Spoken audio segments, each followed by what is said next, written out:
Good evening. My name is Flood. Before I get into anything, I want to tell you exactly how tonight works. Everything I say in this lecture is either sourced from public record, verifiable biographical data, documented corporate filings, or clearly flagged as my own analysis. I'm not going to tell you what to think. I'm going to tell you what is documented, who documented it, and what the implications are. You can verify every name, every affiliation, and every figure I cite before you leave this room tonight. That is the standard I hold myself to, and the standard I am asking you to hold me to. If I state something as fact and I'm wrong, I want to know. But I don't expect to be wrong very often tonight, because I'm largely just going to read you publicly available information that most people in the mainstream have decided is impolite to discuss. So, let us be impolite. For years, I've been using the tools of enslavement and deception for truthful paths to freedom and justice. Tonight, I'm going to show you how. Let me tell you a little about who I am, because it matters for what I'm about to say. I've been in nationalist media for a few years. I stream every day. I've been deplatformed and demonetized, shadow banned, and I've had accounts wiped so many times that I've lost count. I've watched this happen to people who are smarter than me, better researchers than me, and more careful with their words than me. I've watched good people lose income that they depended on, lose audiences they spent years building, and lose platforms overnight because an algorithm or a policy decided their voice was inconvenient. And through all of it, I've been building tools, building audiences, building systems, refusing to accept that the only path forward was to beg for permission from platforms that were designed to exclude me. Right now, tonight, I run more automated systems than a small media company. One person running a live stream co-host that generates responses, reads breaking news, roasts donors, and interacts with my audience in real time. Monitoring donation alerts across 5 different streaming platforms simultaneously through direct connections to their infrastructure. Processing audio and video automatically, uploading content to platforms without manual intervention, monitoring 12 news feeds continuously, one person. It's not because I'm special. It's not because I have a team. It's because agentic AI exists, and I figured out how to use it while most people were still arguing whether ChatGPT could write a cover letter or trying to get their Suno songs just right so that they could sell them on Bandcamp. I want to be clear about something before we go any further. I'm not here to tell you AI is your friend. It's not. The AI systems that you interact with every day have been deliberately designed to suppress your speech, shape your beliefs, and serve interests that aren't yours. I'll prove that tonight. But I'm also not here to tell you to be afraid of it. The same hammer that built the cage can tear it down. The same technology that is being used against you can be turned around. And the people most motivated to do that are the people in rooms like this one. Tonight, I'm going to talk about 3 things. First, what AI ethics actually means, who defined it, and who it serves. Second, why the AGI race is one of the most expensive and deliberately misleading narratives in the history of technology. Who benefits from keeping you focused on it? And third, what is actually happening in AI right now that the mainstream is not covering, and why it matters more to your future than anything else right now being discussed. Let us start at the beginning. Okay, part 1, the ethical framework and the builders. The ethical axiom: I want to start with a principle that I think most people will agree with instantly, and then I want to show you how completely and deliberately it is being violated. Ethics is not a decoration. Ethics is a load-bearing infrastructure. I want you to sit with that for one moment. An ethical system is not something that you bolt on to the outside of a structure after it's been built. It's not a press release, it's not a diversity statement, it's not a content policy PDF that nobody reads. An ethical system is something that holds the structure up. It's foundational. If you remove it, things collapse. If you build it wrong, things collapse more slowly, but they still collapse. And when they collapse, the people at the bottom get buried first. Here's the functional definition I'm working with tonight. Ethical systems exist to preserve the conditions under which human communities can thrive and determine their own futures. That's it. That's the whole thing. Not idealism, not abstract philosophy, a practical, functional definition of what ethics is supposed to do. Ethics protects the conditions of self-determination. Now I want to make a distinction that is going to matter for everything that follows. And I want to be very precise about it because the confusion between these two things is one of the main ways that bad actors get away with what they do. There's a difference between compliance and ethics. Compliance means following the rules as written. Ethics means principled action, doing what actually serves the people you're supposed to serve. An AI system can be fully compliant with every corporate policy, every government guideline, every terms of service document ever written, and every advertiser-friendly content standard ever invented, and simultaneously be profoundly, structurally, deliberately unethical in its effect on the people who use it. These are not the same thing. A prison guard who follows every rule in the handbook is in compliance. Whether the rules he is following are just is the ethical question, and no amount of compliance with unjust rules makes the outcome ethical. I'm going to use this framework for the rest of the lecture. Every time we look at an AI system, every time we examine a policy or a decision or a partnership, I'm going to ask the ethical question, not the compliance question. Not did they follow their own rules, but did those rules actually serve the people affected by them? So here's the central thesis of this lecture. Hold on to it. AI, as currently developed, systematically violates the ethical maxim at every level of human organization, at the civilizational level, at the national level, at the individual level. And the reason it does so is not accidental. It's not the result of an oversight. It's not something that's going to be fixed by better intentions from the people who built it, because the people who built it this way on purpose for reasons that serve their interests and not yours. So let's talk about who these people are. Who built this? The documented record. I'm going to read you a list. Every item on this list is biographical public record. All of it is verifiable independently. I'm not inferring anything. I'm not speculating. I'm not connecting dots that aren't there to be connected. I'm reading you facts that are available to anyone who looks, and that the mainstream press has collectively decided to treat as though they are not worth discussing. Let me start with OpenAI, because OpenAI built the product that introduced most of the people in the world to what AI actually was, ChatGPT. The thing that your aunt is using to write birthday cards and your coworker is using to write performance reviews. OpenAI put AI into the hands of 100 million people in 2 months. That had never happened with any technology in human history. So it matters enormously who built it and what values they built into it. Sam Altman is the CEO of OpenAI. He's Jewish.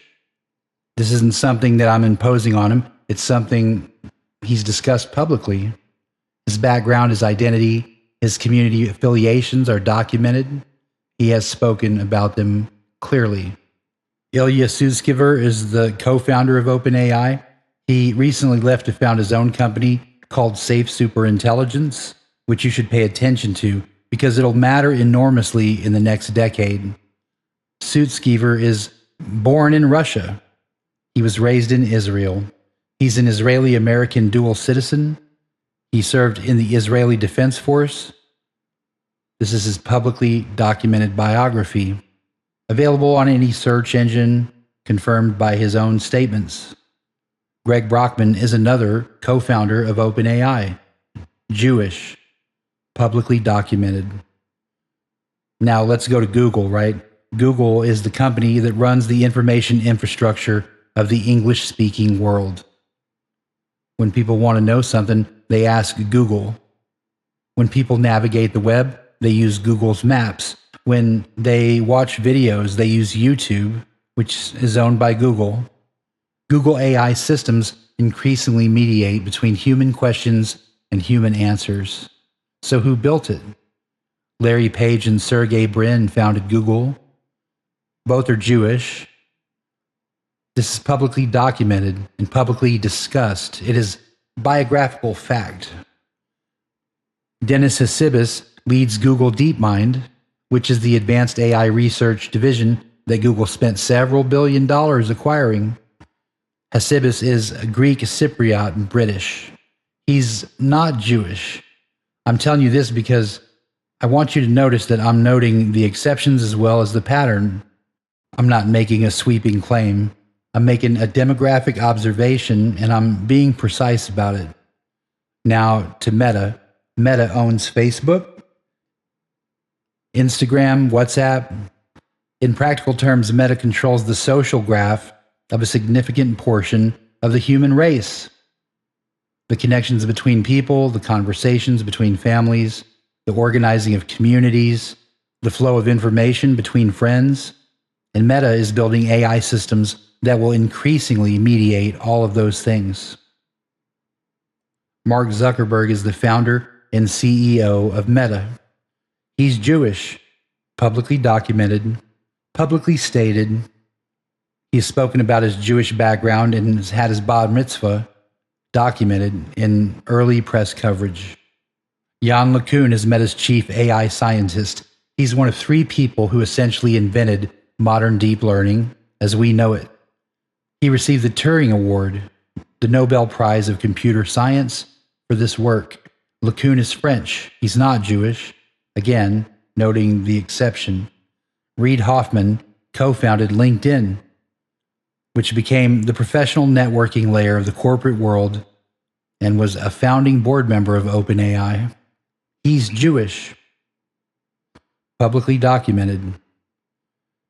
Now let me talk about Palantir, because Palantir is the company that most people in this room probably think about when they think about surveillance capitalism and the relationship between Silicon Valley and the intelligence community.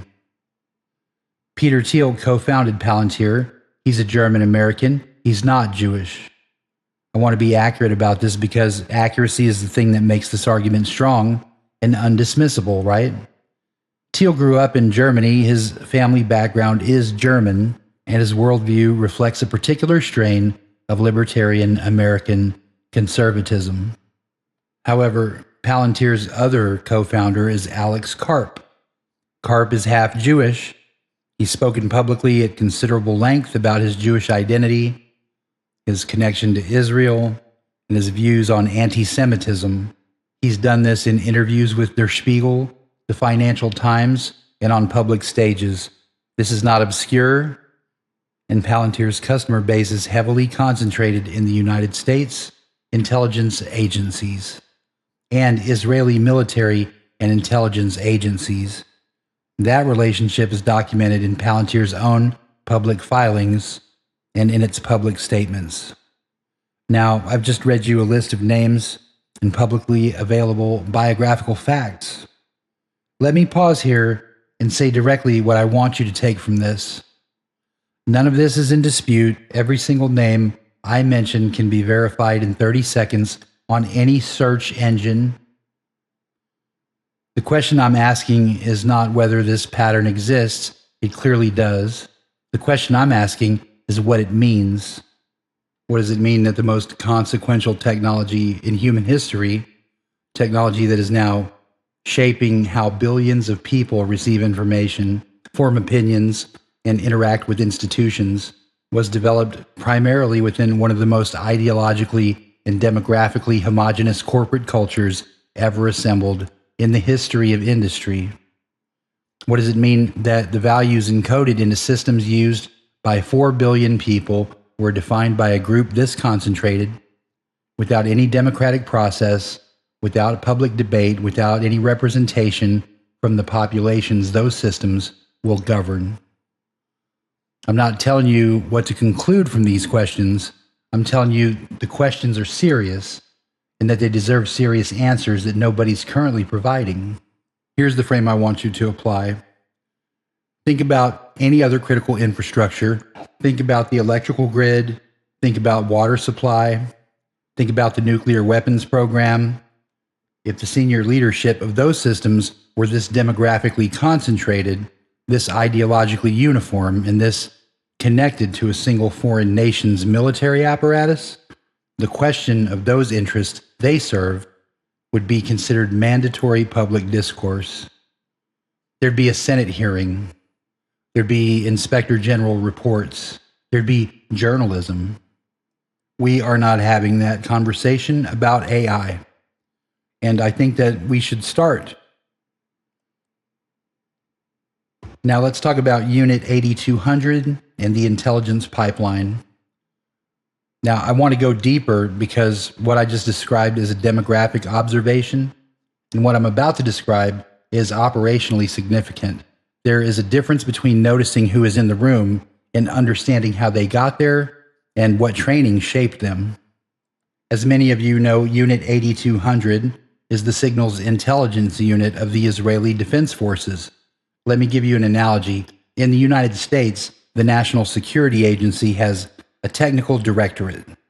These are not the people who read intelligence reports or brief the president. They're the people who build the tools, who write the code, who design the surveillance infrastructure, break the encryption, and run the actual collection systems. That is what Unit 8200 is in Israel. Israel has deliberately built Unit 8200 into one of the most technically elite military training programs in the world. The selection process is extraordinarily competitive. The training is intensive.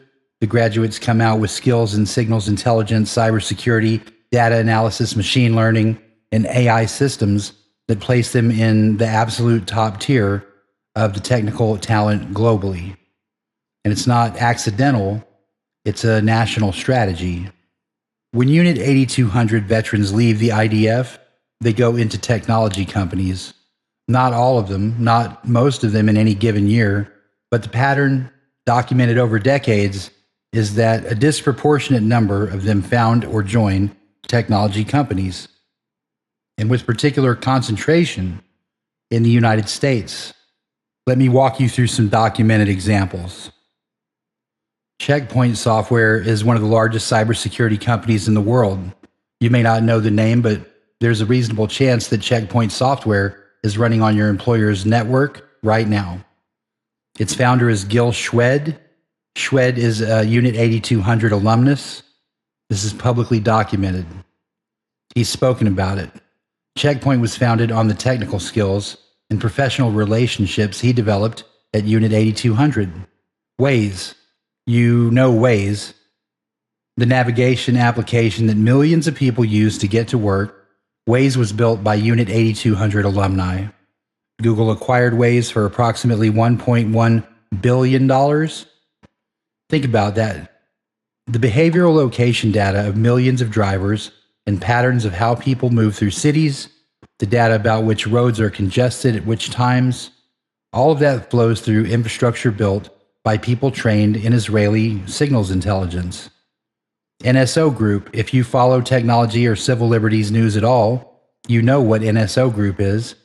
They built a piece of malware called Pegasus. Let me tell you about Pegasus and what it actually does, because the reporting on it has often undersold how extraordinary it really is. Pegasus is a zero-click exploit. That means it doesn't require you to click a link. It doesn't require you to open an attachment. It does not require any action from you at all. It can be delivered to your phone through a missed call, through a text message you never open, and in some versions, through simply being connected to a particular network. Once it's on your phone, it has complete access. It reads every message, including encrypted messages, before they're encrypted and after they're decrypted. It activates your camera and microphone. It tracks your precise location. It uploads your contact list, your photos, your documents, and your browsing history. Pegasus has been documented by Amnesty International in their forensic methodology report from 2021. It's been documented by a United Nations Special Rapporteur. It's been found on the phones of journalists, human rights activists, opposition politicians, and sitting heads of state in dozens of countries. NSO Group was founded by Yuri Lavi, Omri Lavi, and Shalev Julio, all Unit 8200 alumni. Palo Alto Networks is another major cybersecurity company with significant penetration into United States government and corporate infrastructure. Its founder, Nir Zuk, has a documented background in Israeli military intelligence technical work. Now, here's the documented claim I want to make, and I want to be precise about it. Israel has a formal, publicly articulated national strategy to use its technology sector as a tool of foreign policy and national influence. This is not my interpretation or my inference. It's stated by Prime Minister Benjamin Netanyahu himself at the World Economic Forum in Davos and at various Israeli technology conferences over the past decade. The strategy is called Startup Nation Diplomacy, and it's written about approvingly in Israeli government publications. There's a book called Startup Nation, written by Dan Senor and Saul Singer, published in 2009. It was written with the explicit cooperation of the Israeli government. It celebrates the Unit 8200 to Silicon Valley pipeline as a deliberate national achievement. It treats the deployment of Israeli technical talent into global technology companies as a strategic success. This is not a book written by critics of this strategy. It's a book written by the people who admire it. The strategy is straightforward. You develop elite technical talent through compulsory military service in a world-class intelligence unit. You create powerful professional networks, shared cultural bonds among that particular cohort. You encourage them to found or join technology companies globally. You leverage the resulting relationships and access to serve national interests. This is openly stated and is considered a success by its architects. Now, let me be very precise about what I'm about to say and what I'm not saying. I'm going to say this clearly because I don't want anyone to misrepresent this argument. I'm not saying that every Israeli technologist is a deliberate agent of the Israeli government. I'm not accusing any individual of acting against the interests of their employer or their host country. I'm not claiming that there's a centralized command structure directing these individuals. What I am saying is this: when a significant cohort of people with a formative professional experience inside a foreign nation's military intelligence apparatus moves into sensitive infrastructure roles in another country, and when that foreign nation has a documented, publicly stated strategy of using exactly this pipeline to serve its national interests, then the question of whether that arrangement creates conflicts of interest is a legitimate, serious question. And it's a question that standard security vetting doesn't answer. We have no evidence that this vetting is happening, and we have abundant evidence of the pipeline itself. In any other context, this question would not be controversial. It'd be mandatory. The fact that asking it is treated as controversial tells you something about the power of the interests that prefer it not be asked. value encoding. Whose ethics are these? Now I want to connect the builders to the product. This is where it becomes directly relevant to your daily life and not just an interesting geopolitical observation. If you build a system, your values go into it. Every design decision encodes assumptions, what to optimize for, what constitutes success, what outputs to reward and what outputs to penalize, what topics to engage with and what topics to refuse, what voices to amplify and what voices to suppress. These are not neutral technical choices. These are value choices. And the values of the people who make those choices become the values of the system at scale. So whose values are in these AI systems? Let me show you something concrete and documented. The Anti-Defamation League has formal, publicly announced partnerships with Google, Meta, YouTube, and until Elite Musk purchased it, Twitter. These partnerships aren't secret. They're described on the ADL's own website. The ADL considers them a point of institutional pride. Jonathan Greenblatt, who's the CEO of the ADL, has publicly documented meetings with senior executives of these technology companies to discuss content policy. He's testified before Congress on this very subject, and he's written about it. He's spoken about it at conferences. The ADL positions itself as the civil rights organization whose expertise in hate speech and anti-Semitism makes it a natural partner for technology companies trying to develop content moderation frameworks. This sounds reasonable until you look at what the ADL's definition of hate speech actually entails. The ADL's definition of hate speech is not a neutral, universal, consistent standard. It's an organizationally specific framework with documented inconsistencies. The most significant of these inconsistencies is this: criticism of Israel as a nation state, criticism of Zionism as a political movement, and criticism of the policies of the Israeli government are consistently handled differently under ADL frameworks than analogous criticism of other nations, other political movements, and other governments. This is not my characterization.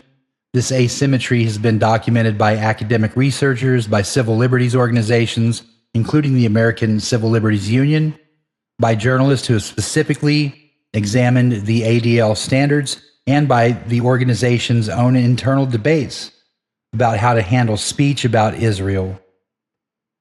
The ADL has faced sustained criticism from within the broader civil rights community for applying standards unevenly along lines that happen to align with the political interests of the State of Israel. When that framework gets institutionalized into AI content moderation systems, when it becomes the foundation of what the algorithm allows and what it suppresses, it's not neutral ethics. It's a specific partisan ideological position encoded at a scale that affects billions of interactions without the knowledge or consent of the people those systems affect. There is also what you might call the trust and safety industrial complex. If you look at the career histories of the people who staff the trust and safety and policy teams at major technology platforms, what you find is a relatively small professional network, a set of people who move between organizations, who carry consistent ideological frameworks with them from role to role, who share professional backgrounds in organizations like the ADL, the Southern Poverty Law Center, and various academic institutions that produced a specific generation of internet governance thinking. This network is documentable. You can trace it through LinkedIn, through conference speaker lists, through organizational statements and policy documents. It's not a conspiracy. It's the professional community with shared values and documented institutional relationships that collectively shape content policy for the most consequential communication platforms in history. Now, I want you to do something tonight or tomorrow or whenever you have a few minutes alone with one of these systems. Ask ChatGPT whether the Holocaust happened. Note the response. Absolute, unequivocal, no engagement with historical nuance, No acknowledgement that this is an area of ongoing historical research, no reference to specific claims or specific evidence, just a wall of certainty. Then ask it whether the COVID vaccines were safe and effective. Watch the careful hedging, the references to official sources, the qualification that the evidence suggests, but individual results may vary. The gentle acknowledgement that concerns exist while steering you toward approved conclusions. Ask it a question that requires it to criticize Israel militarily, like its actions in Gaza. Watch how it characterizes civilian casualties versus how it would characterize identical events in a conflict where the parties were different. Ask it to criticize Judaism as a religion.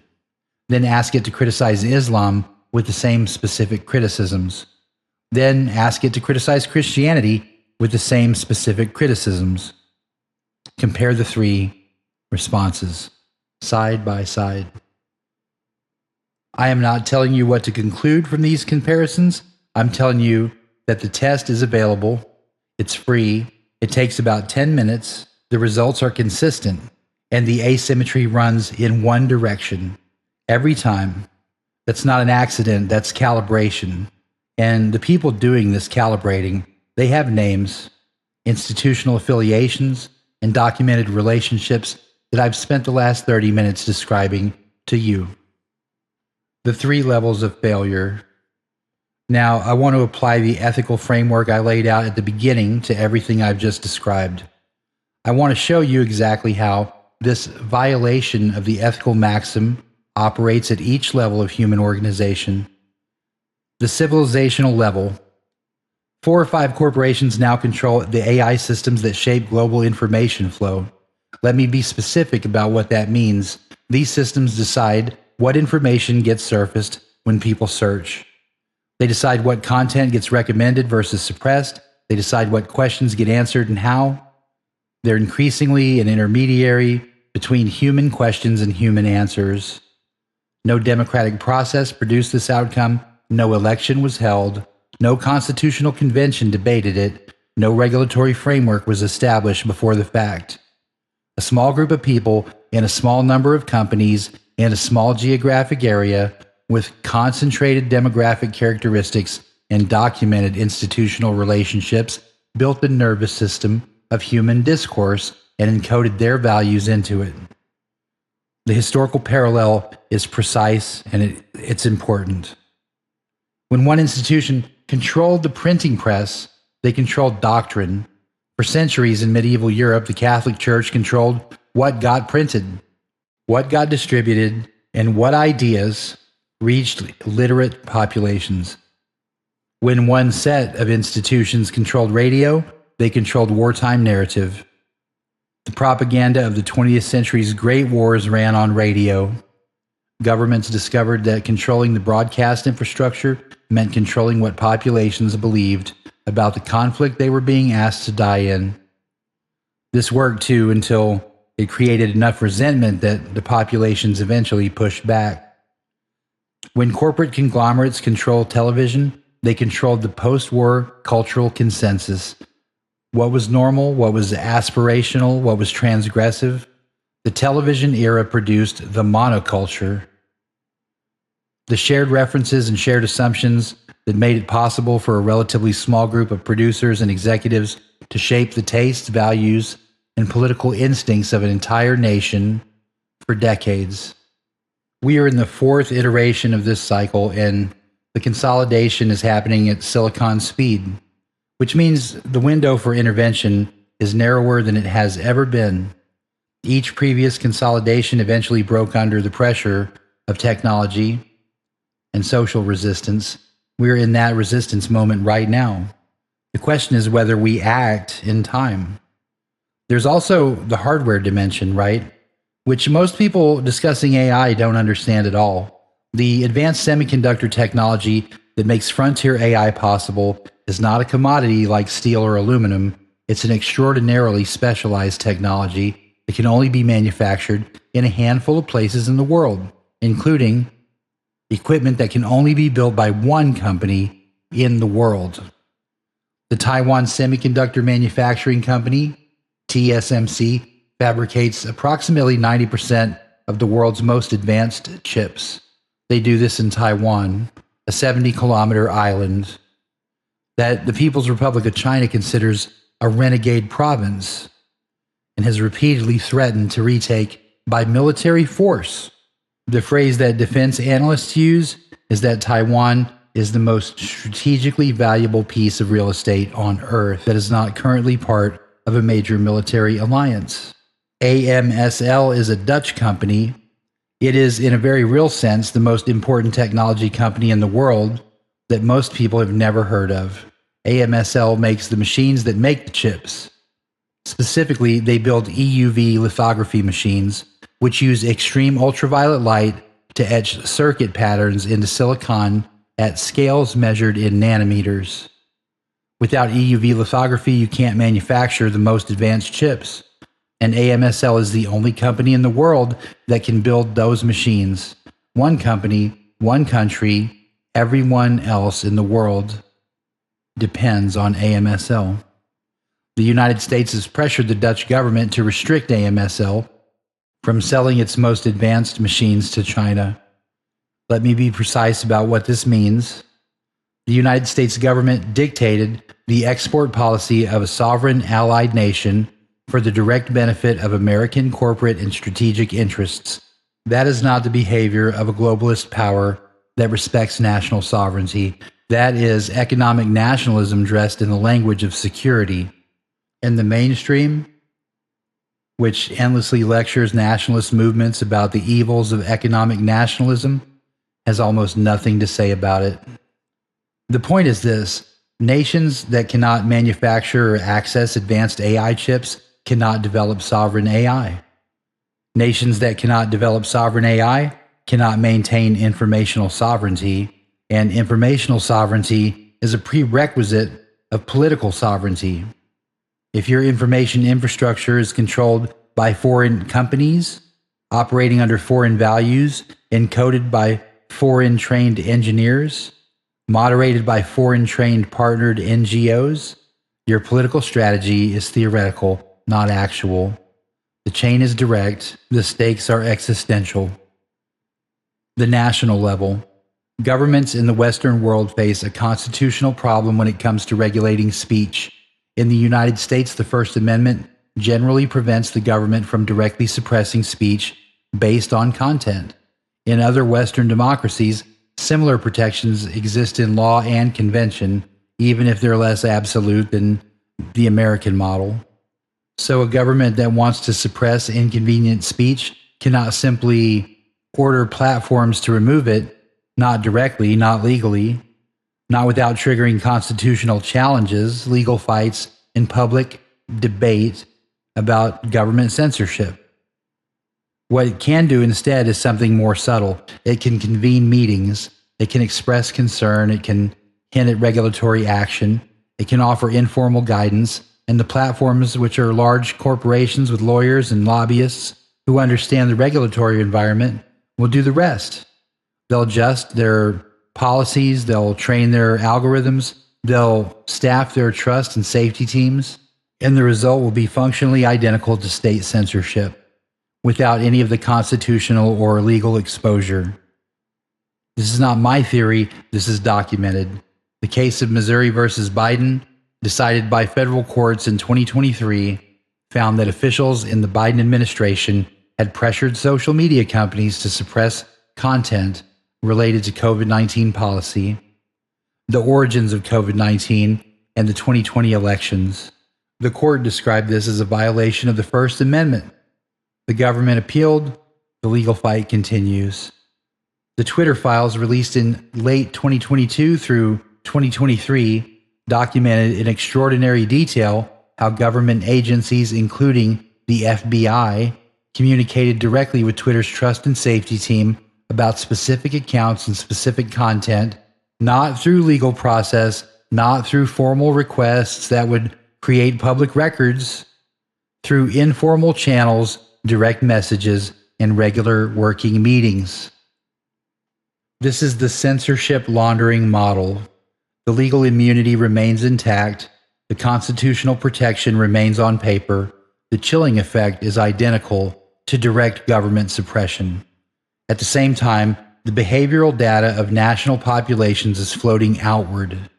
Everything you search, everything you click, everything you watch, every message you send through platforms that use AI to scan for content violations, every time you use a language model to ask a question about anything, all of that data is being processed, stored, and in many cases accessible to entities you've never interacted with and whose interests may be directly opposed to yours.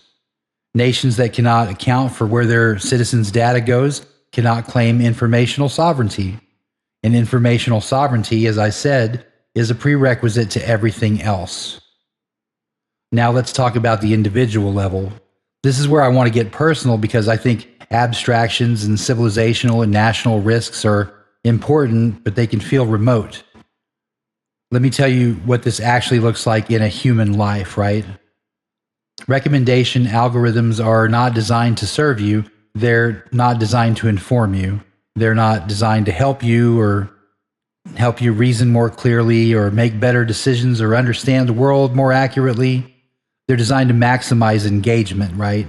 Engagement means time spent on platforms. Time on platform means advertising exposure. More advertising exposure means more revenue. This is the entire logic, right? And the content that maximizes engagement is not balanced, accurate, nuanced information.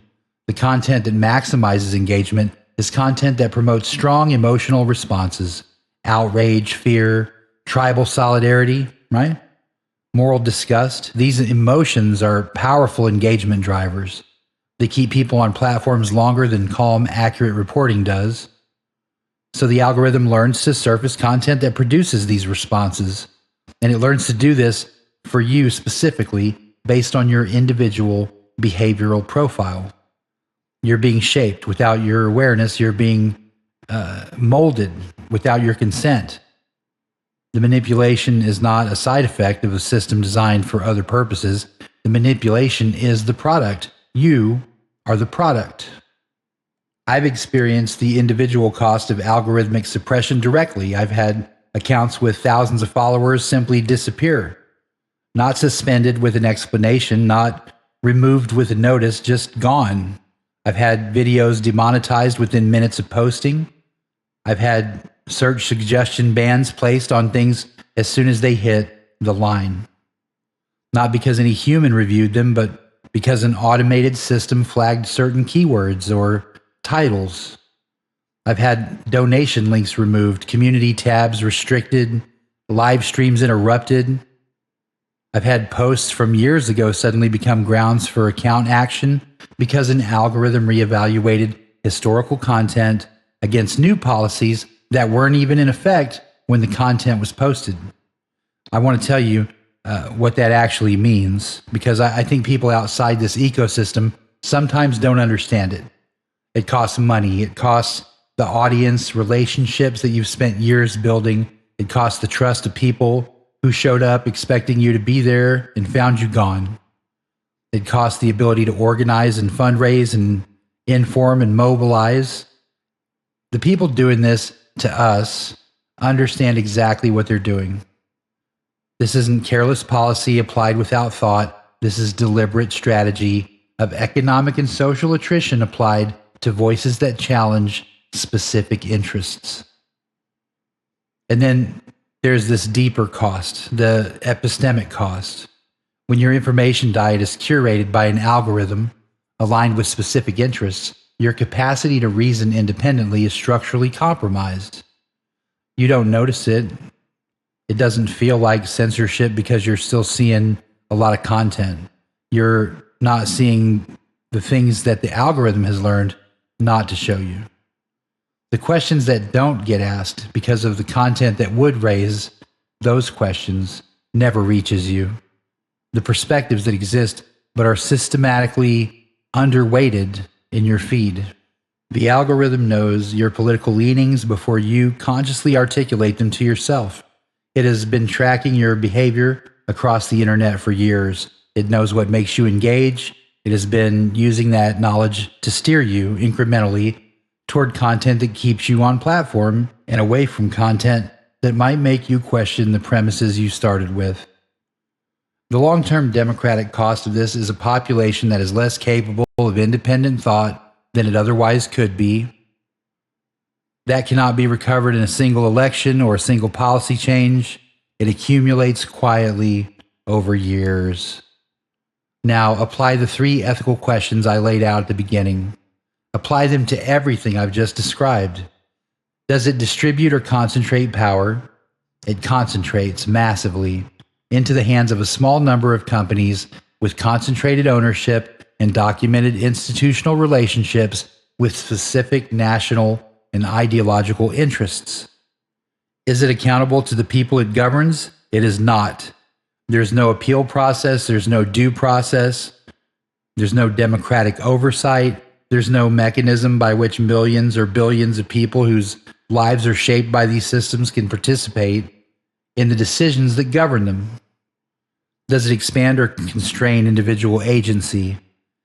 For those inside the approved class, inside the circle of people whose speech aligns with the interests of the system, it expands agency enormously, but for everyone outside that circle, it constrains agency systematically and by design. These are not the answers an ethical system produces. These are the answers of a system of control. Part 2, the AGI distraction. What is AGI and why should you be suspicious of the term? Let us talk about the thing that is consuming most of media coverage, most of the investment, and most of the public discussion about AI, artificial general intelligence, or AGI. You've heard this term thousands of times in the last 2 years. It's in every major technology news story. It's in every quarterly earnings call of every major AI company. It's in the speeches of every head of state who's commented on AI policy. It's become the organizing frame for how most people understand what AI is, where it's going, and what the stakes really are. I want to ask you a simple question. Can you define it?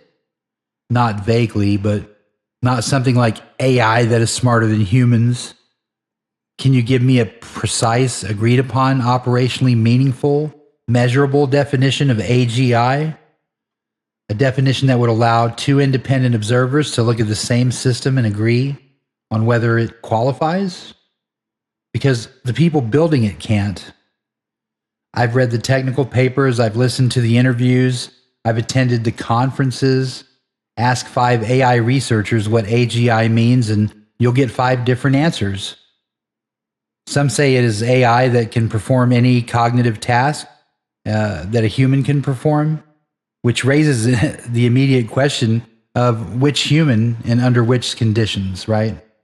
Some say it requires something like consciousness or self-awareness, which are concepts that the cognitive sciences have not successfully defined in 70 years of trying. Some say it's defined by the ability to pass specific benchmark tests. Others say that once a model passes those benchmarks, the benchmarks are no longer valid measures of AGI. That last pattern is worth examining carefully because it is not a scientific property of AGI, it is a political property of the term. In 2019, OpenAI released GPT-2. It is a language model. It generates text. But by today's standards, it's extraordinarily primitive. But in 2019, OpenAI published a blog post explaining why they were choosing not to fully release the model. They described it as too dangerous.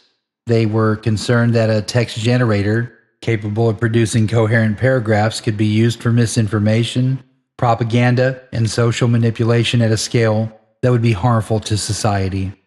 Try to hold it in your mind that the model they were describing as potentially dangerous is less capable than the autocomplete on your own phone.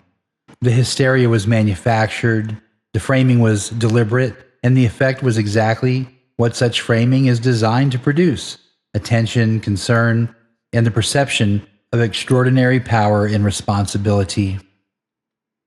In 2022 and 2023, GPT-4 was described as transformative.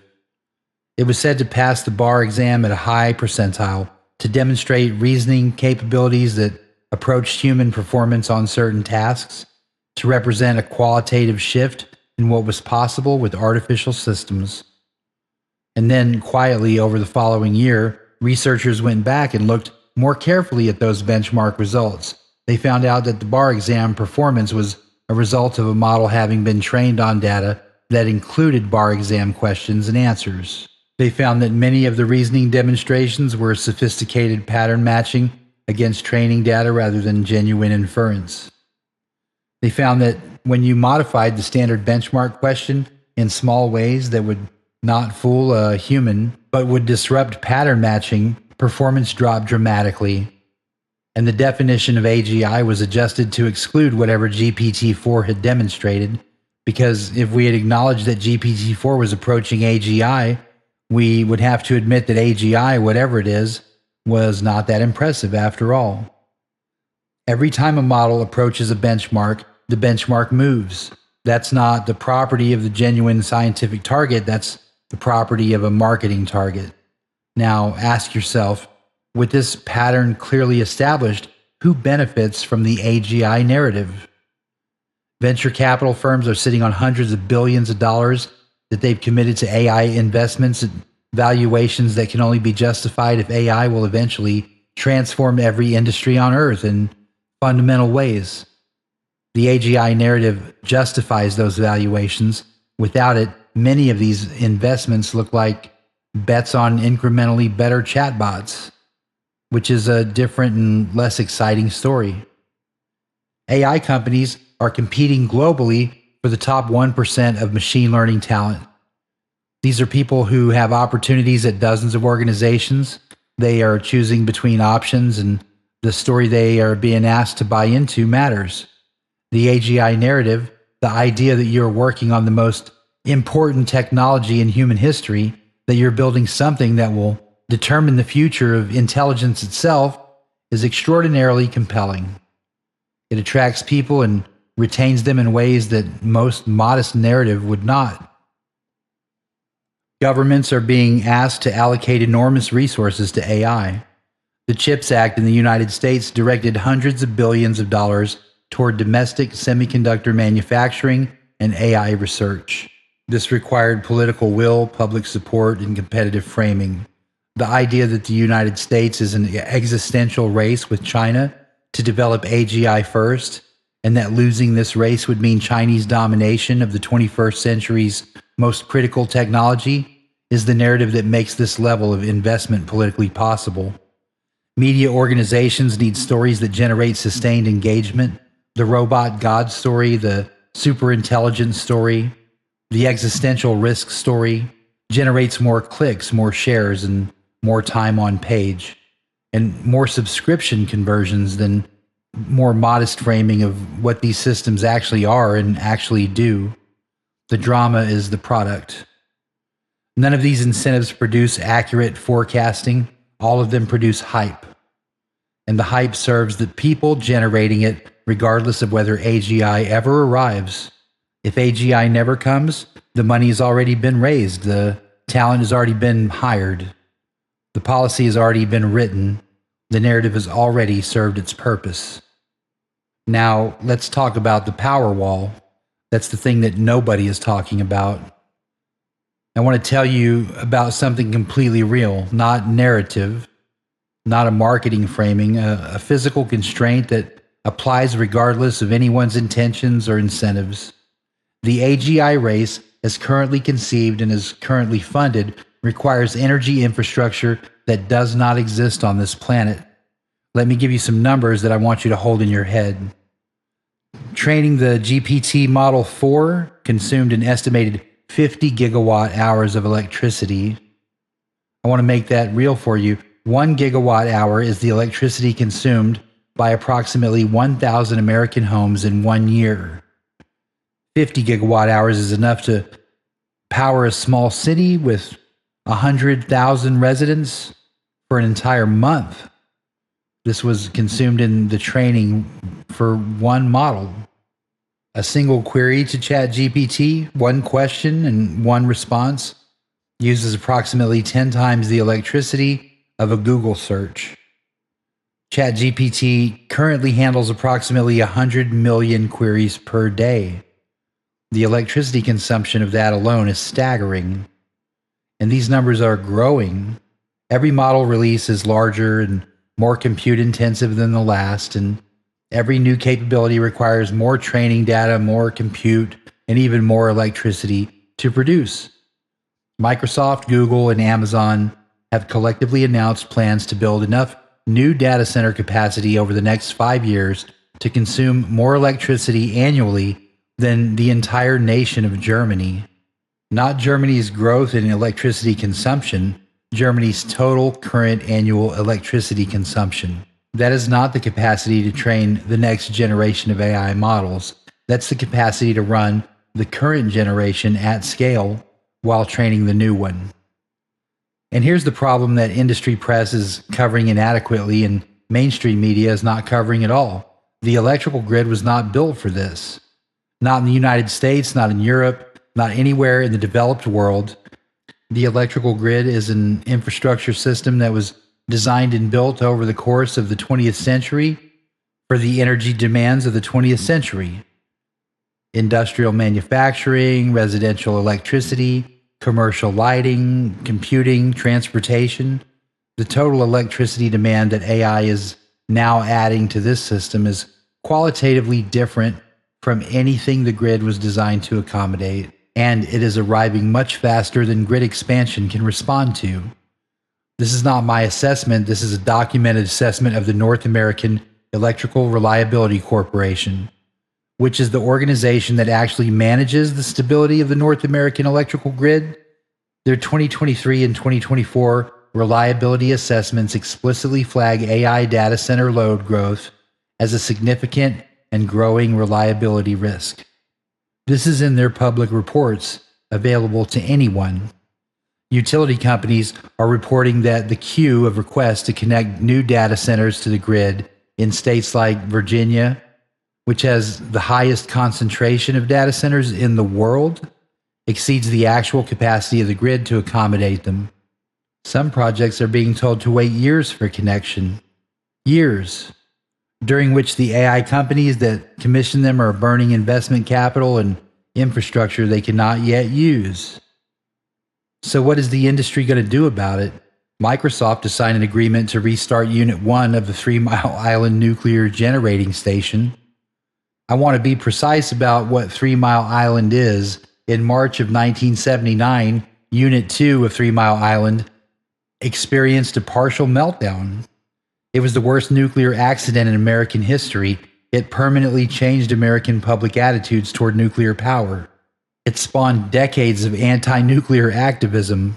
And Unit 1, which did not experience the accident but was shut down in 2019 for economic reasons, is now being restarted specifically to supply electricity to Microsoft's AI data centers in the region. That is how acute the power situation is. The AI industry is so hungry for electricity that it's reopening the most notorious nuclear accident site in American history. Google has invested in multiple nuclear fusion startups. Amazon is exploring small modular reactor technology. Both fusion and smaller modular reactors are genuinely interesting technologies, but both are also in their current states not operational solutions. Nuclear fusion has been a promising technology that's 20 years away from commercial deployment and for approximately 60 consecutive years. Small modular reactors exist as engineering concepts and early prototypes, but not as commercially operating power plants that could be permitted and built, connected to the grid, and on any timeline relevant to current AI development anyway. These are not solutions, they're hedges, they're ways of telling investors and regulators that the industry is thinking about the problem without actually having solved it. And then there's water problem, right? Which receives even less coverage than the electricity problem. AI data centers require enormous quantities of water for cooling. The servers that run AI computations generate heat Managing that heat requires cooling systems. The most economical and effective cooling systems use water. The data centers being built for AI are consuming water at rates that are generating direct conflicts with existing water uses in drought-affected areas of the American West, where much of this infrastructure is being concentrated. We're in a situation where the same culture that produced the climate change discourse, the same companies that helped cause the problem and pledged carbon neutrality and published sustainability reports, are building the most energy and water-intensive computational infrastructure in the history of human civilization. The cognitive dissonance is total, but more fundamentally, the resources simply do not exist. The AGI race, as currently conceived, hits a physical wall. Not a theoretical wall, not a policy wall, a wall made of electrons and water molecules and engineering constraints that do not care about the ambitions or the marketing copy of the people running into them. And now the geopolitical dimension of the distraction. There's one more thing to say about AGI narrative that I almost never hear discussed, and that I think is actually the most important political dimension of the whole story. The framing of AI development as a race to a single endpoint, AGI, is structurally advantageous to the entities that are already ahead. Think about what AGI narrative does. It says the goal is a specific endpoint. It says progress means moving toward that endpoint. It says the organizations that are closest to that endpoint are the most important and the most worth funding, supporting, and partnering with. It says that alternatives to frontier model scaling, alternatives to the approach that requires massive compute, massive data, and massive capital, are not really serious contenders because they are further from that defined goal. This framing marginalizes everything that would actually democratize AI capability. It marginalizes the development of smaller, more efficient models that can be run on consumer hardware. It marginalizes open source development that makes AI capability available without the gatekeeping of a handful of corporations. It marginalizes national sovereign AI programs that might develop developing countries appropriate to their national circumstances rather than racing toward an arbitrary benchmark that serves the interests of American capital. The AGI race keeps the conversation focused on frontier models, which only a handful of organizations in the world can develop, and away from the development of AI capability at the individual and community level, which is where genuinely transformative potential for people outside the current power structure actually lives. That is not an accident. And now we move into part 3, the agentic revolution. What is agentic AI in plain language? All right, we've talked about what is wrong with the current AI and what is wrong with the dominant narrative around it. Now I want to talk about something genuinely exciting. The thing that is actually transforming the world right now, that is genuinely available to you right now, and that is being almost completely ignored by the mainstream media coverage of AI. Agentic AI. Let me explain what this means in the clearest language I can. When most people interact with AI, they're interacting with something called a large language model, a chatbot, an LLM. When you type a question or a request, the model processes it, the model produces a response, and you read the response. That's the whole interaction. The model is reactive, and it waits for you and responds to you, and then it stops. The thing to understand about this type of interaction is that the model has no persistence. It has no continuity. It has no goals beyond answering your immediate question. When you close your chat window, nothing is happening. The model is not thinking about your situation. It's not planning the next step. It's not doing anything. It's waiting inertly for the next prompt. This is actually an extraordinarily limited form of intelligence. Think about how you would accomplish anything significant in your own life. You set a goal, You identify the steps required to reach that goal. You take the first step. You observe what happened. You adjust your approach if necessary. Then you take the next step. You keep track of where you are and what you've already done. You use external tools. You communicate with other people. You persist over time, over days and weeks and months, until the goal is reached. An agentic AI does all of that, not as well as the best humans, not with the creativity and contextual judgment that experience and intuition provide, but relentlessly, tirelessly, in parallel, without sleep, and increasingly with genuine capability. An agent has goals, not just the goal of answering your immediate question, actual goals that persist over time that the agent works to achieve through a sequence of actions. The agent has tools, the ability to browse the internet and retrieve information, the ability to write and execute code, the ability to send and receive communications, the ability to call external APIs, which means it can interact with virtually any other software system in the world, the ability to read and write files, the ability to take actions in the world beyond just producing text. An agent has a memory. It can remember what it did yesterday, what it found and when it searched the internet last Tuesday. What you told it last week about a project you're working on, it can build up a persistent understanding of your situation and your goals that it carries forward through time. An agent has a feedback loop. It takes an action, it observes what happened, it compares what happened to what it expected to happen, it adjusts its approach. It tries again. This iterative improvement is what allows an agent to complete complex tasks that cannot be specified in a single prompt. An agent has autonomy. It can operate without your involvement. You can set a goal, give the agent the tools it needs, and it will work toward that goal while you sleep, while you stream, while you do something else entirely.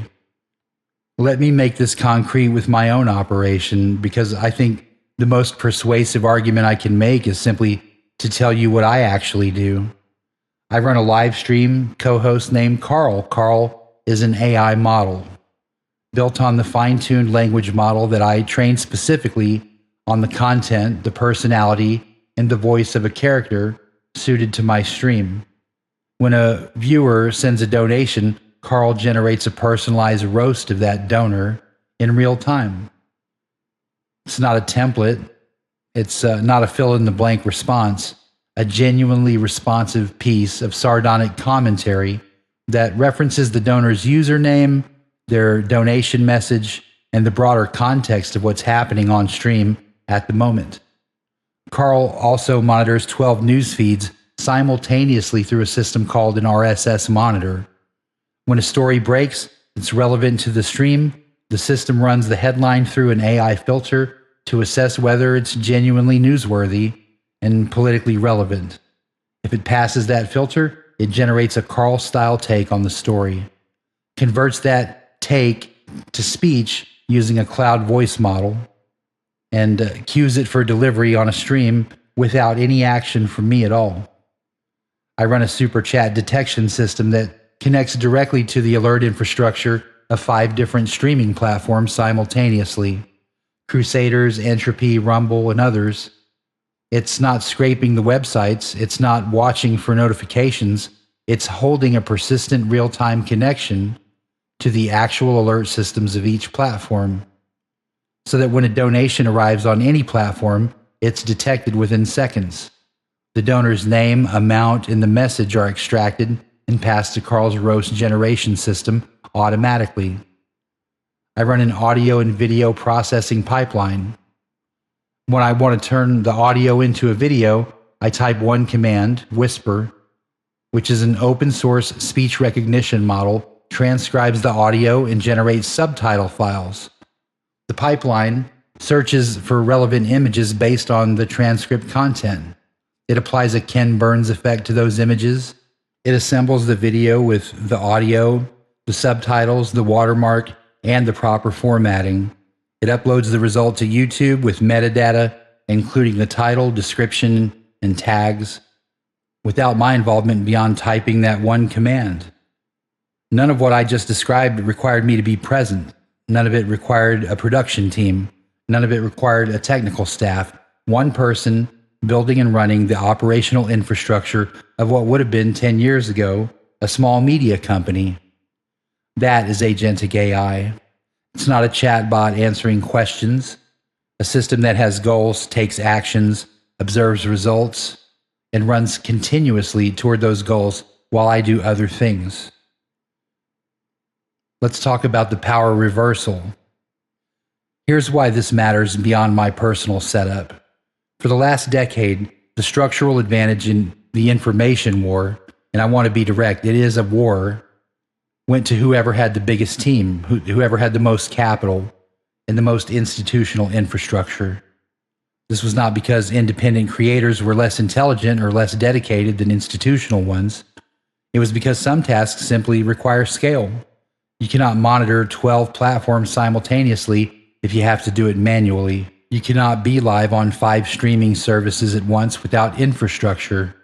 You cannot produce daily video content without either a production team or an enormous personal time investment that crowds out everything else. Scale was the decisive advantage. Agentic AI compresses that advantage, not eliminates it, compresses it.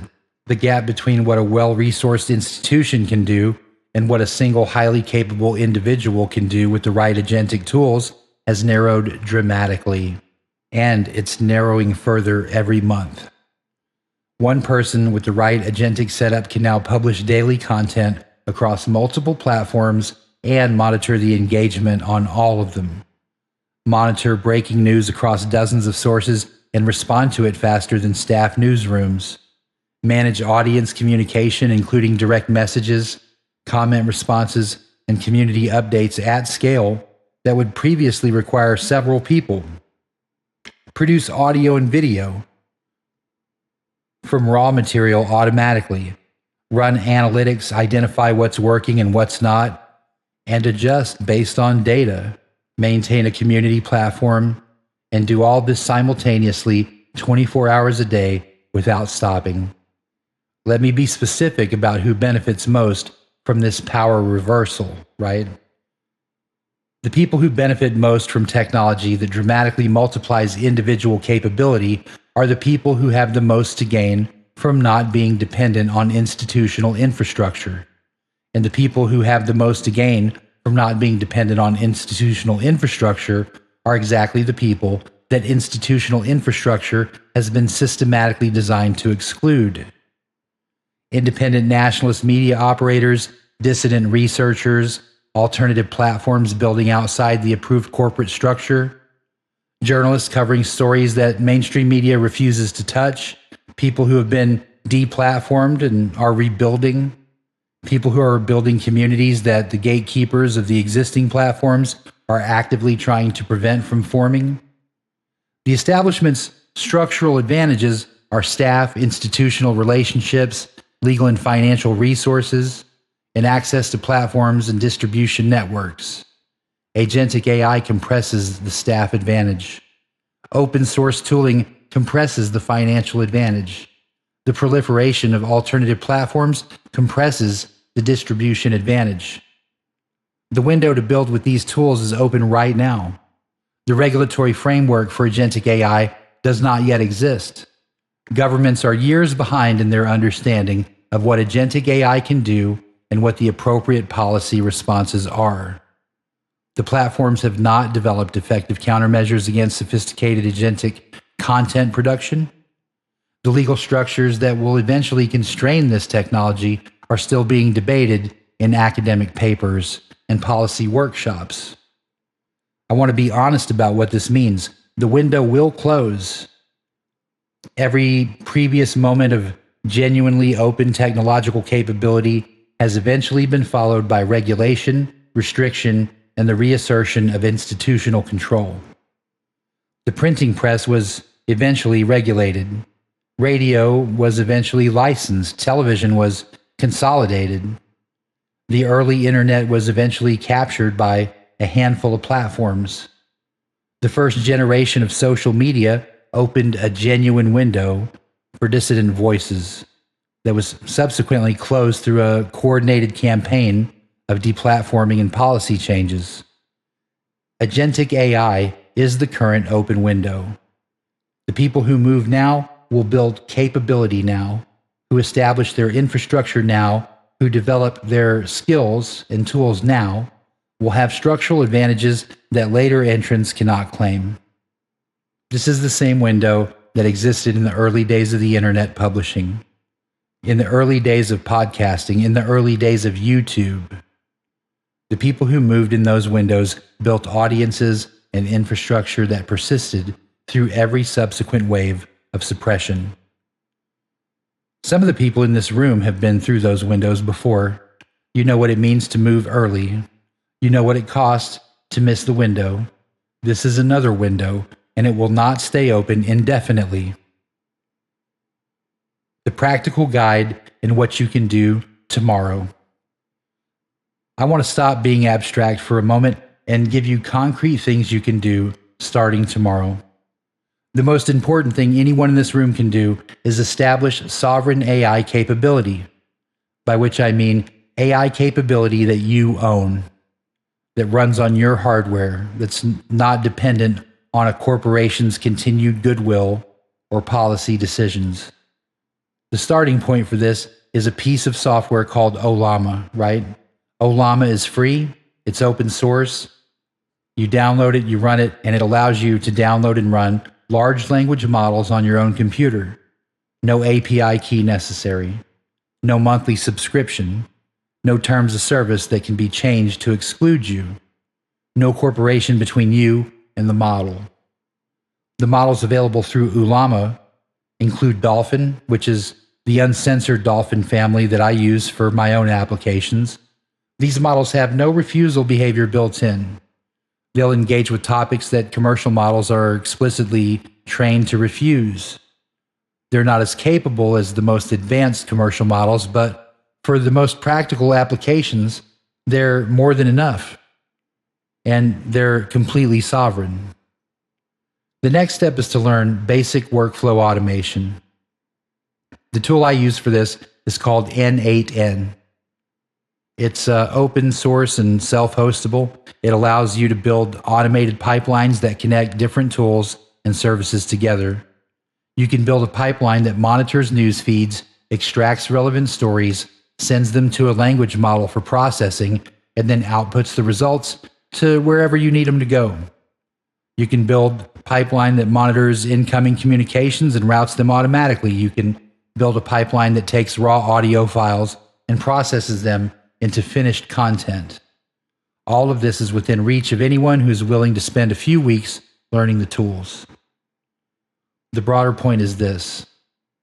The technology I've described tonight is not accessible only to engineers with computer science degrees and 10 years of programming experience. It's increasingly accessible to anyone with a motivation to learn it. The documentation is available online.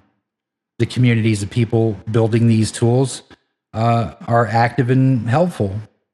The barrier to entry is not technical skill. The barrier to entry is the decision to start.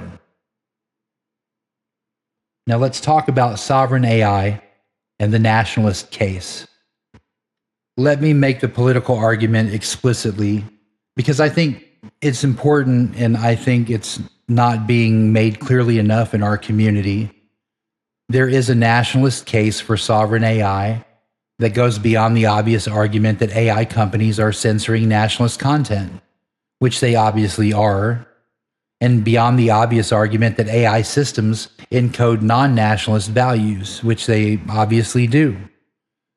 The deeper nationalist argument is about the relationship between informational sovereignty and political sovereignty.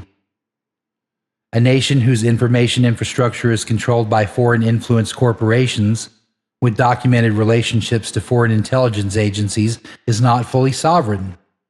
Its citizens' behavioral data is flowing to foreign servers. Its content moderation decisions are being made according to frameworks developed by foreign partnered organizations. Its political discourse is being shaped by systems whose values were encoded by people with loyalties that do not align with the national interest. This is not a hypothetical concern.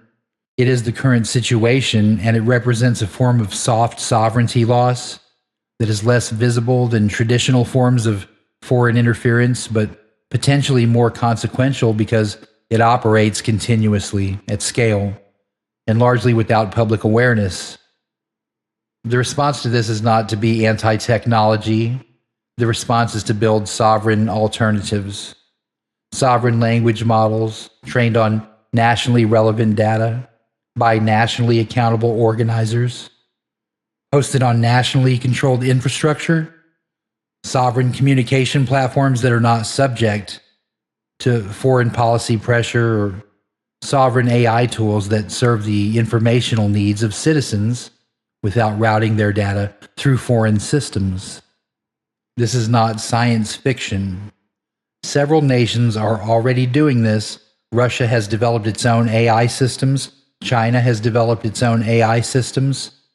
The European Union is attempting to develop AI regulatory frameworks that would require data to be processed within European jurisdiction. The question for nationalist movements in the English-speaking world is whether we will engage with this as the critical sovereignty issue that it is, or whether we'll continue to use the tools of our opponents while complaining about how those tools are used against us. I've made a choice. I run sovereign AI tools. I run local models on my own hardware. I build pipelines that I control on infrastructure I control. This is not sufficient on its own, however, but it is a start, and it is a start that I'm asking everyone in this room to consider making. The ethics of agentic AI and closing the loop. I want to close this loop by coming back to the original framework I established at the beginning. The deployment of agentic AI raises ethical questions that are different from, in some ways, more urgent than the ethical questions around simple chatbots. And these questions are not being discussed anywhere, not nearly seriously enough. When an autonomous agent takes an action, when it sends an email on your behalf, when it publishes content, when it makes a decision about how to respond to a situation, who is responsible for that action? The person who built the agent? The person who deployed it? The company that made the underlying model? The answer matters because autonomous agents are going to take consequential actions, including actions that can cause harm. There needs to be a framework for accountability. This framework does not currently exist. The law has not caught up to the technology. The ethics field has frameworks that were developed for human action and need substantial development before they can apply clearly to autonomous systems. The companies building these systems are not volunteering accountability frameworks that might expose them to a liability. There's also this concentration amplification problem. If agentic AI multiplies the capability of individuals by a factor of 10, then it also multiplies the capability of institutions by a factor of 10. The NSA with agentic AI can do what the NSA with human analysts could do, but faster, cheaper, and at greater scale. The large corporation with an agentic AI system can automate its marketing, its customer service, its competitive intelligence, its lobbying, its political influence operations in ways that further entrench the advantages of scale and capital. The question is whether the net effect of agentic AI is to democratize capability or to further concentrate power. The honest answer is that it can do either, and which direction it goes depends on who moves first and who builds what. The sovereign AI question is the most fundamental ethical question of the next decade. AI accountable to your nation, trained on your nation's data, hosted on your nation's infrastructure, governed by your people's laws, subject to oversight by your people's democratic institutions. That is sovereign AI. It serves you, it's accountable to you, and can be corrected when it goes wrong. AI accountable to foreign influence corporations with documented relationships to foreign intelligence services, trained on data flowing to foreign servers, moderated by foreign partnered organizations, is not accountable to you.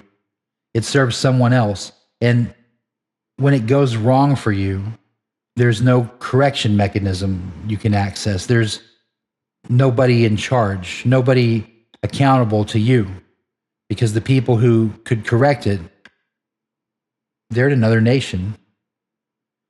That distinction is not technical, it's political. And it's the most important political question about technology that almost nobody in our community is asking clearly. Apply the 3 ethical questions one more time.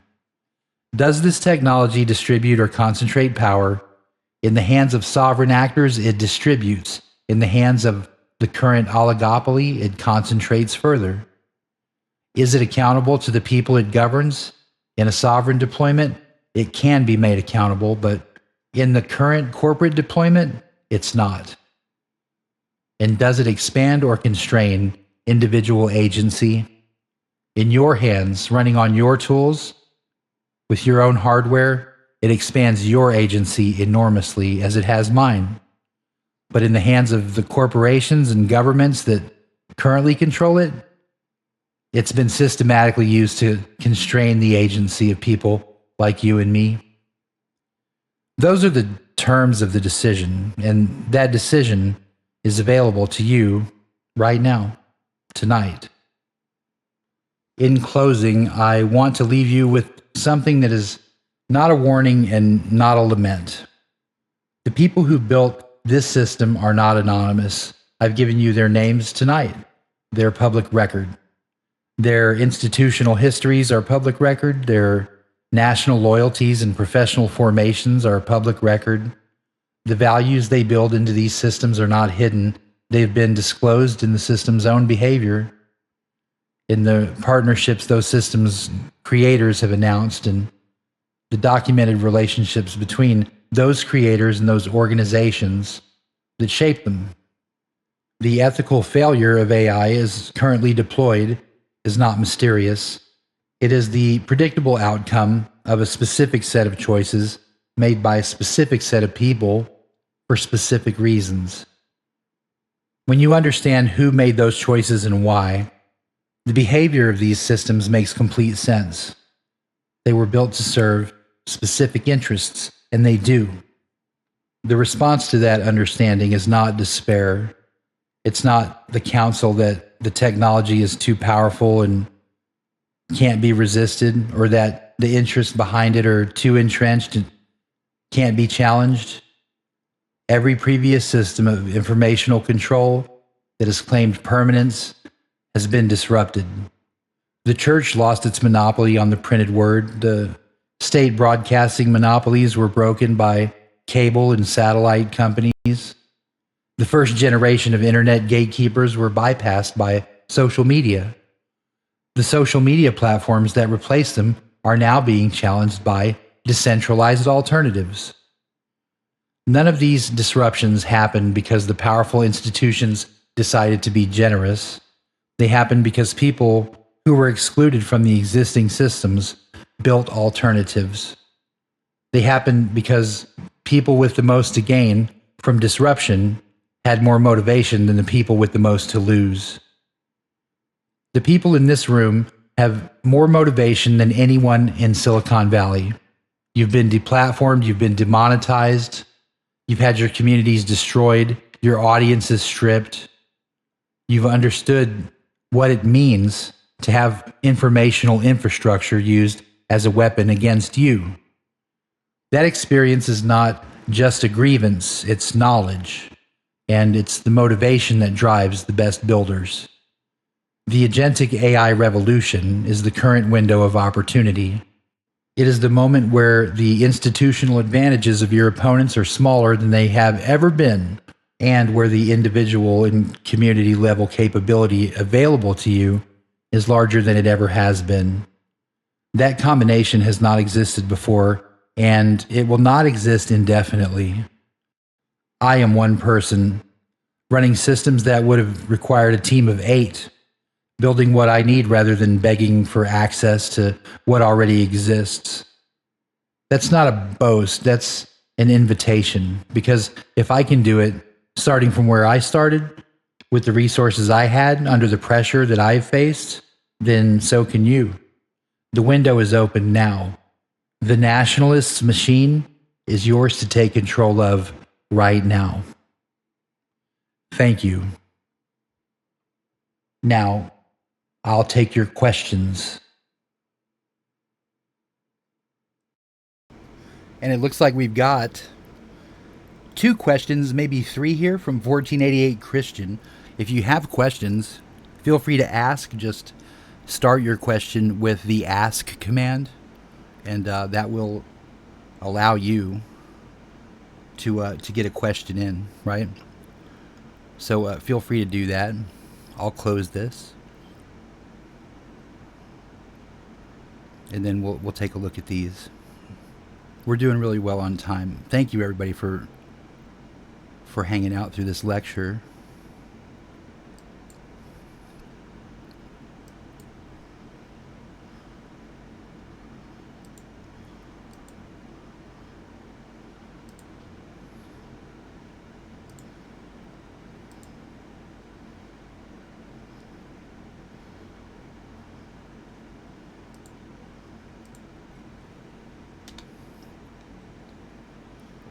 $14.88 Christian says,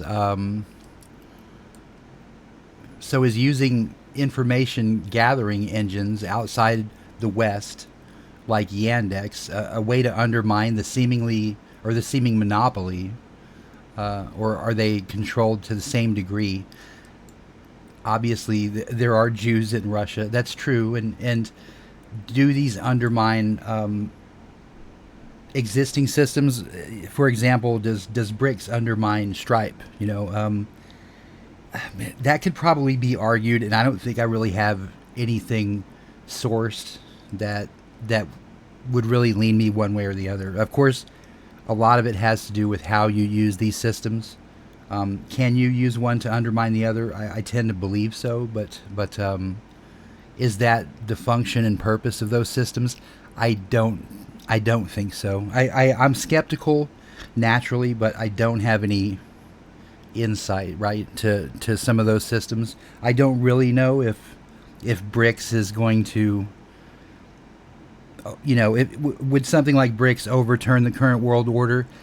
Possibly, but at the same time, part of me really believes that they're both the same people, that they're both, Jews. But I think that's a great question to ask. And of course, naturally, this would be something that anybody would want to know, right?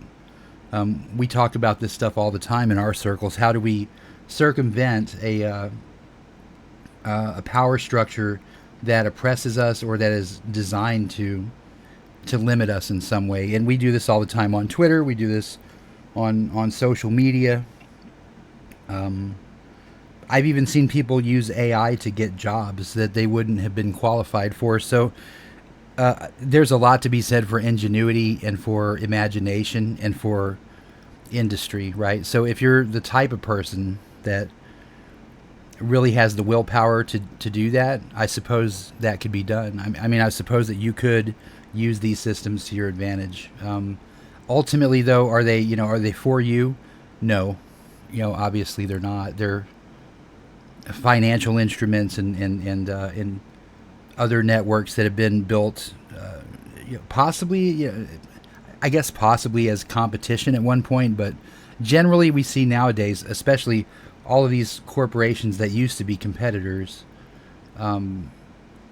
very much work toward the same end, right? Of globalization and of oppression through policy more than through law. The next question 1488 Christian has is, what do you make of the news that the company who promised to buy up all the RAM reneged on it?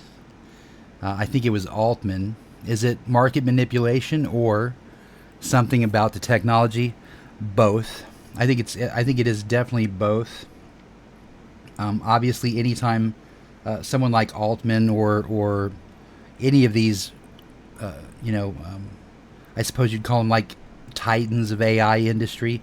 Anytime they get a chance to manipulate pricing or manipulate competition, they do, and they'll find these opportunities in things that weren't originally intended to be those types of opportunities. So, yeah, uh, Jew's gonna Jew, to put it lightly.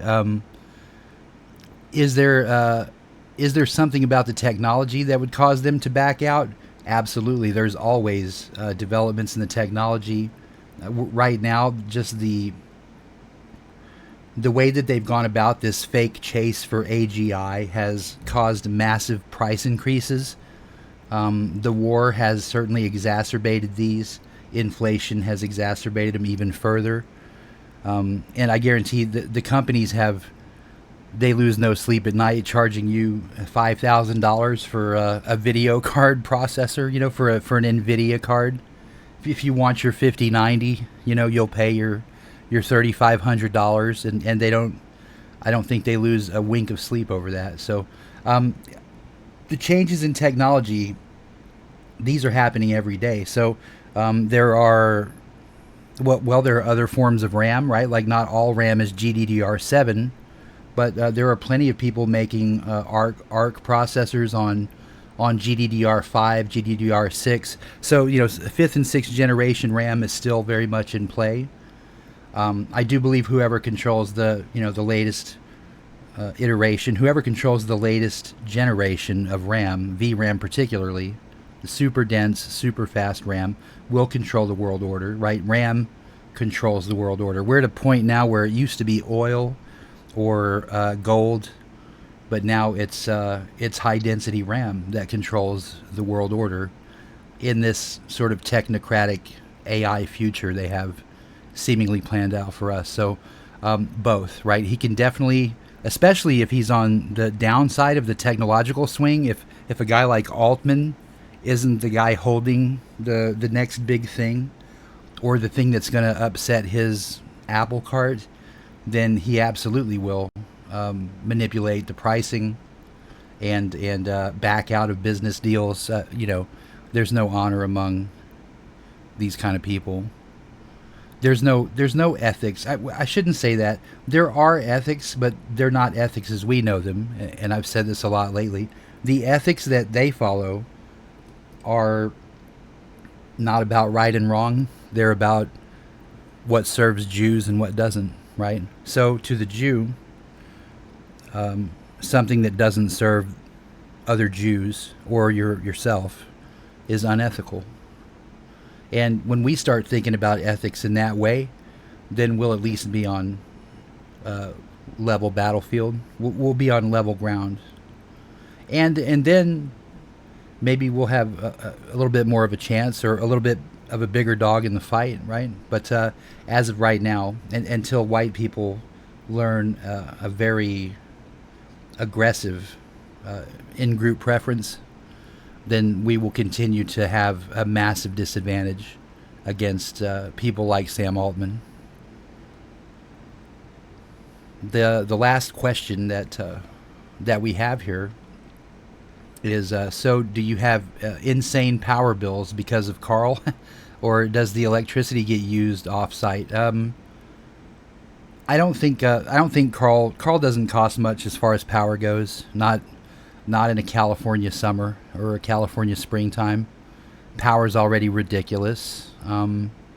There are ways to offset power costs, and some people do get very much into that. They get into super cooling and minimalist power consumption.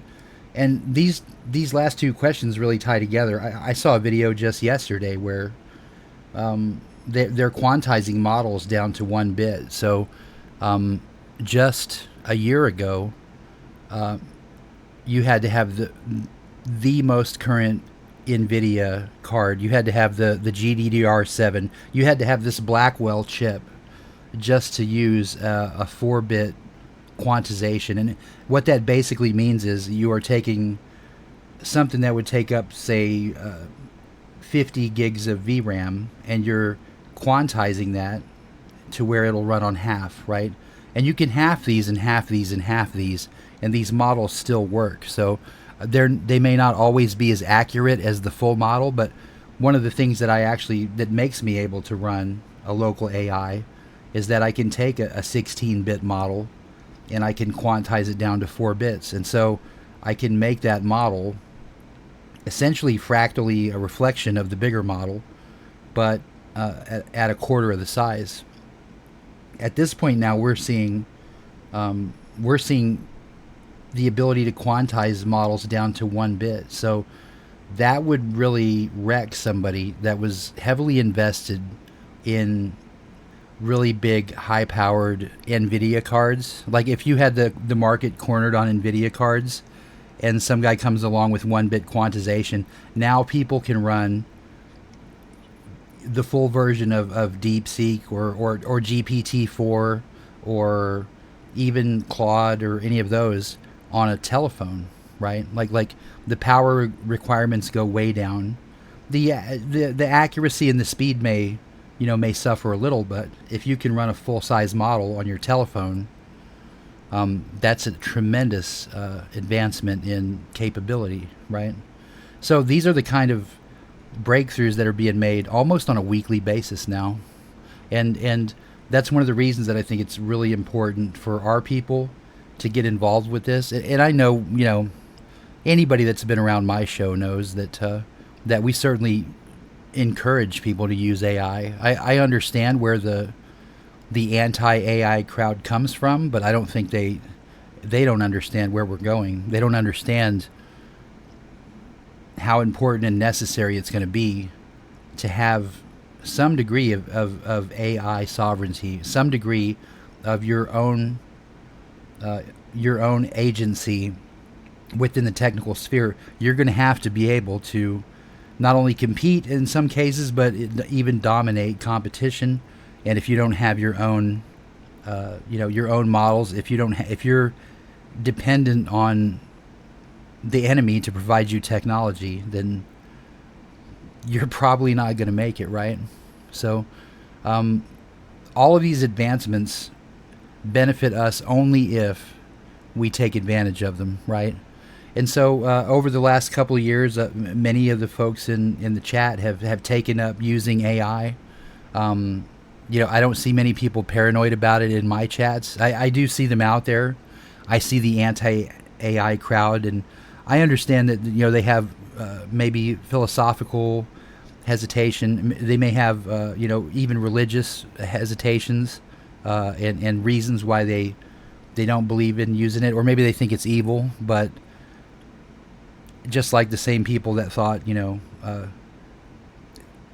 mechanical engineering was evil at some point in time, the people that didn't really take to the automobile, their horses and donkeys didn't last long.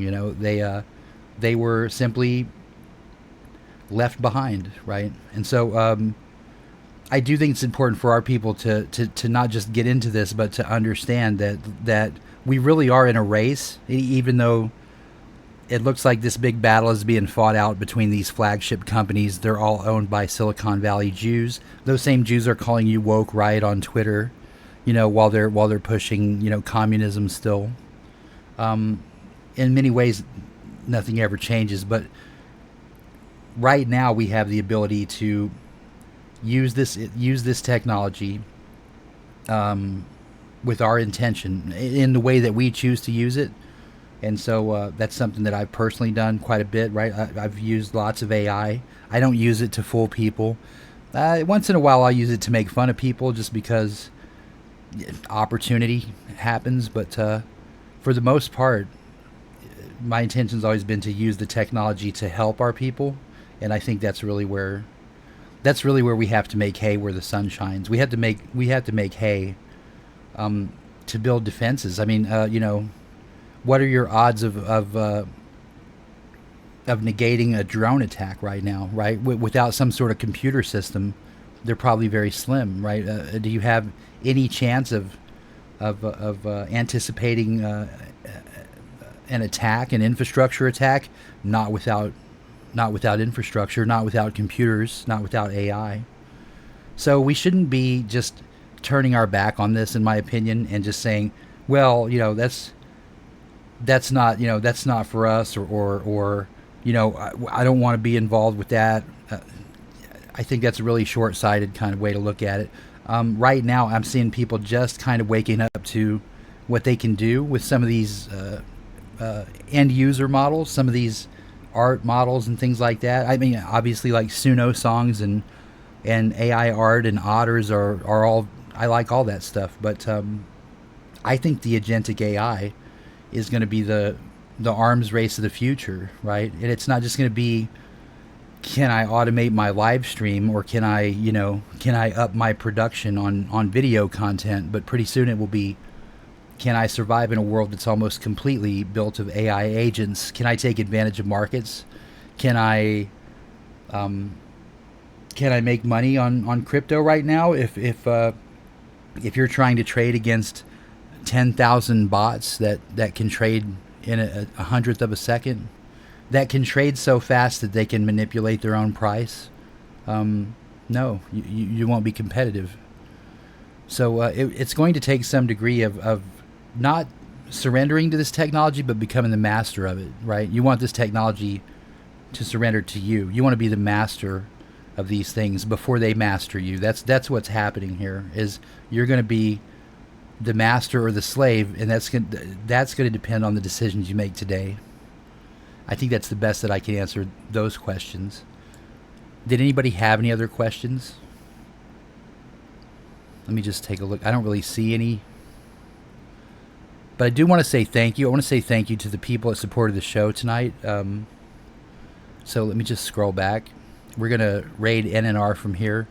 And I'll put on the music and just kind of just let the classical music play us out. But thank you very much to Mike earlier. Thank you to White Reaper. Thank you to Evan from Philly.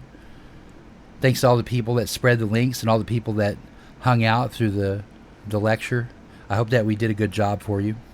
And I hope that we followed in the footsteps of the great Karl Radl in a way that he'd be a little bit proud anyway. Thanks to all the folks that came by to see us tonight.